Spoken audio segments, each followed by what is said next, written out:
Tonight, former Bachelor star Clayton Echard speaking out. Her whole goal was to overwhelm victims into not being able to function. After Arizona prosecutors say a woman falsely accused him of getting her pregnant and then filed a bogus paternity claim. Laura Michelle Owens indicted on 7 felony counts, including forgery, evidence tampering, and perjury. Investigators say she used a fake ultrasound image, fabricated a pregnancy video, and lied multiple times under oath before dropping her child support claim, alleging she had a miscarriage. You're seeing an ultrasound that you know is not truthful. What was that like? I had this thought at one point that I was either dealing with the craziest person I'd ever met or I was dealing with someone that was telling the truth in a very unlikely scenario because we never had sexual intercourse. Owens' attorney has not responded to an NBC News request for comment. I'm a Midwest boy from Missouri that just wants to find love.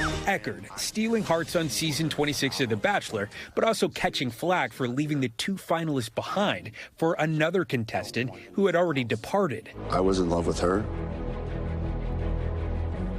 and I was in love with each of you two. I am in love with both of you. There were a lot of people that wanted to see me fail and wanted me to pay for what I had done, and I think that put a target on my back. Echard says Owens watched the show. After initially meeting online, the two met up in person. Owens has a high-profile background herself. Her father, Ron Owens, is a Radio Hall of Famer from San Francisco. But things started to get strange, Echard says, as soon as Owens told him she was pregnant. She actually even created a dating contract that she sent to me. I think it was via DocuSign. And said that if you date me, I will have the abortion, but if you don't date me, I'm having the kids. Clayton says he eventually got hundreds of messages from her rotating numbers. As I blocked her on 12 numbers, the 13th number was at that point I had finally gotten a injunction against harassment to stop her. Victims are victims no matter what their sex, gender, race is. I just think that if you're a perpetrator, you should be held accountable. And Steve Patterson joins us now from Los Angeles. I mean, Steve, just wow, what a horrific story and experience for Clayton.